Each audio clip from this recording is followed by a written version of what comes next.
아무래도 투자의 현식이 일본하고 좀 다르기 때문에 부동산의 위기다라고 할 수가 있겠죠.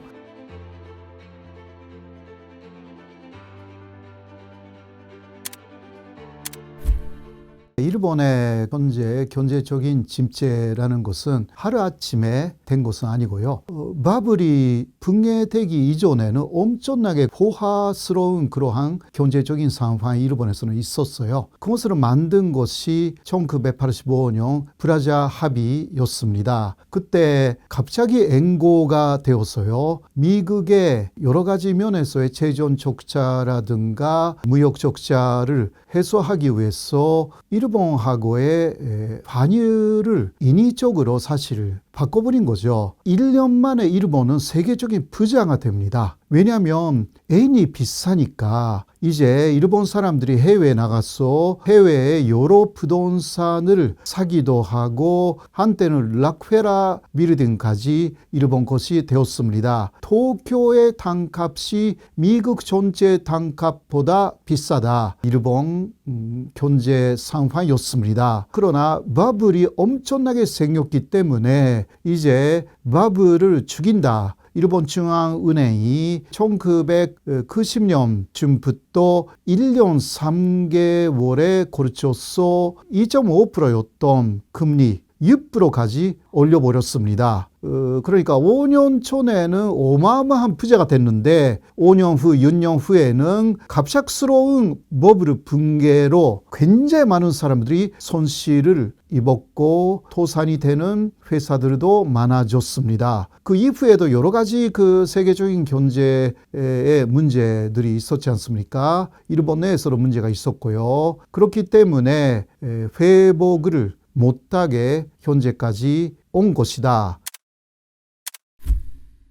사실 다카이치 촌리에 대해서 기대하는 사람들은 굉장히 많았습니다. 연 2% 정도의 인플레이션을 만든다. 바로 물가가 올라가지 않는 거죠. 일본인들이 경제적으로 어려워졌기 때문에 돈을 안 쓰는 것입니다. 그러니까 좋은 물건이 있다 하더라도 안 사니까 일본 사람들이 계속 디플레이션이 됐어요. 그런데 디플레이션이 되면 더 문제가 되는 것은 기업들이 투자를 안 하게 됩니다. 왜냐하면 투자를 한다라는 것은 많이 물건이 팔린다라든가 기업이 성장한다라는 희망이 있어야 투자를 하죠. 그런데 그때는 아무리 투자를 한다 하더라도 일본 사람들이 만든 아주 좋은 제품을 많이 안 산다. 이러한 분위기가 쭉 있었어요. 앞에 리만 쇼크도 있고요. 일본 안에 또 지진이 크게 일어났어. 어려운 일본 경제를 살리기 위해서 일본 정부는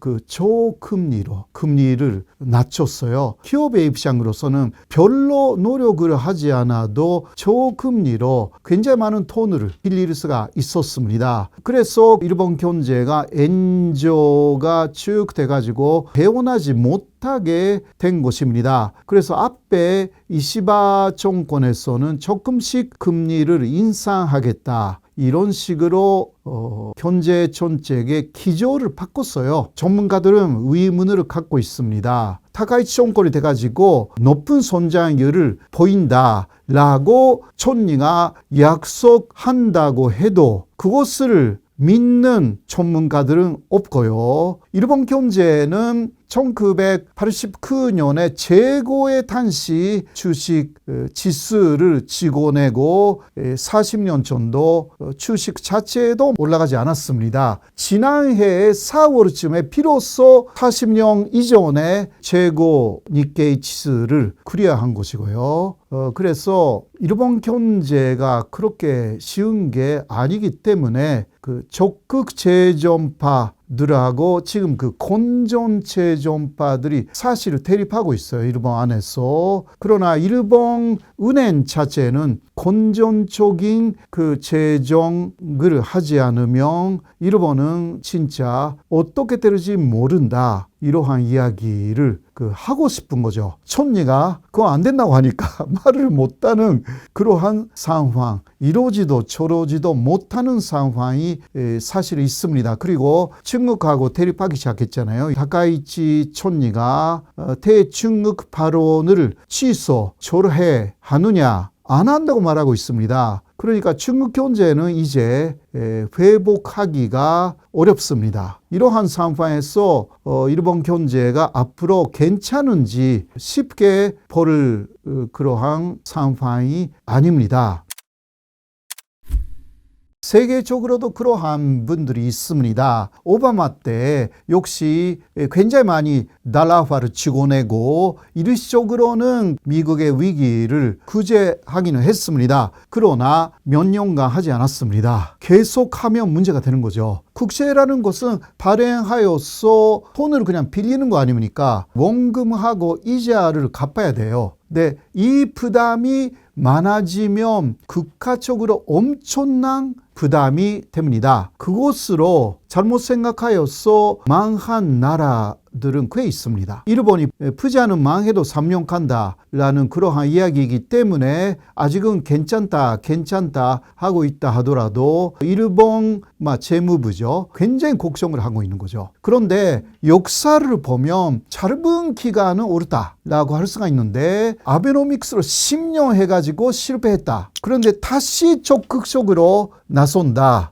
이거는 위험해요. 물론 일본은 해외에 여러 가지 빌려준 자산이 있기 때문에 일본 쪽으로 이자들이 들어오고 있어요. 어느 정도 버틸 수가 있지만 이런 것도 해외 자산을 매각하고 일본 경제가 어려워지면요. 그러니까 오래가지는 못한다라는 부분. 그리고 또 다카이치 정권은 그것뿐만이 아닙니다. 이 시바 정권은 인기가 아주 높은 것은 아니었지만 그래도 건전한 이야기를 하고 있었다라는 것은 일본 사람들 다 알고 있었거든요. 네, 그러나 그게 거짓말이 많은 거예요. 한국에서의 역시 문제점이라고 할 수 있는 것은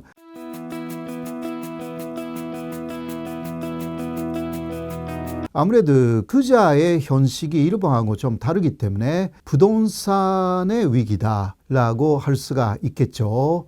일본은 버블을 가지는 부동산 투자를 많이 했어요. 도쿄, 나고야, 그리고 후쿠오카, 오사카 이러한 도시는 비록 인구가 더 집중되어 있어요. 지방에서는 사람들이 많이 떠나가지고요. 한국과는 비슷하죠. 특히 그러한 도시의 중심부는 한국에서 말하는 아파트, 일본에서는 맨션인데 2배 정도가 됐어요. 1년으로 2배가 되는 현상이 있었잖아요. 일본은 그런 것은 없어요. 10년간 점진적으로 2배 정도가 된 게 일본에서 말하는 맨션이에요. 이것도요, 최근에 많이 올라갔어요. 아파트, 맨션 이외에는 일본은 거의 올라가지 않았습니다. 10년간에 1.2배 정도 올라간 것이라고 해도 물가 상승을 생각하면요, 거의 올라가지 않았다. 일본의 집은요, 한국하고 좀 다른 부분은 한국은 오래된 아파트라고 해도 가치가 있죠. 재건축이 있다. 그 기대가 있잖아요. 오래된 집은 그냥 중고가 되는 거예요. 중고 자동차하고 같은 개념이에요. 그러니까 좋은 맨션 아파트라고 해도 또 5년 지나면 중고가 되죠. 값이 내려가요. 한국에서는 재건축을 한다고 하면 아주 좋은 집을 거기에 살고 계셨던 분이 우선적으로 얻을 수가 있는 그런 게 있잖아요. 그러니까 오래된 아파트라고 해도 구입을 하면 재건축 후에 새로운 아파트가 굉장히 값이 비싸진다라는 것을 한국 사람들은 잘 알고 있어요. 그러나 일본은 그런 게 없습니다. 그냥 월세예요.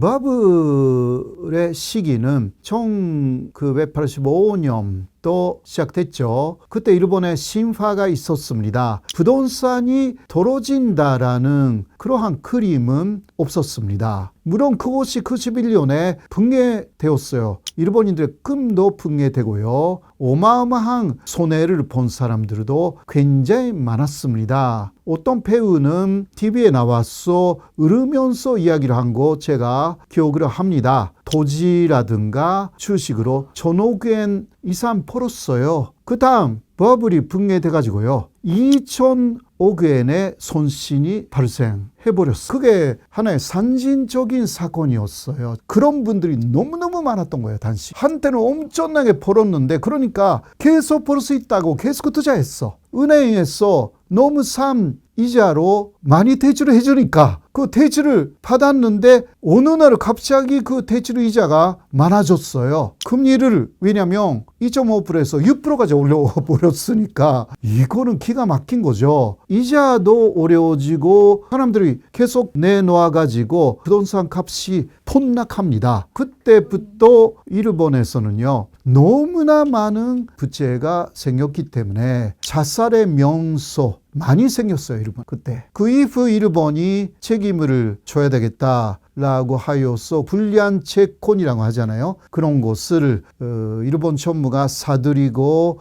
불량 채권을 처리하는 시스템을 만들어요. 그리고 또 전해고를 할 경우는 그 다음 지업체를 일본 회사는 찾아주는 거, 이것을 많이 했습니다. 그러니까 소프트 랜딩을 많이 한 거죠.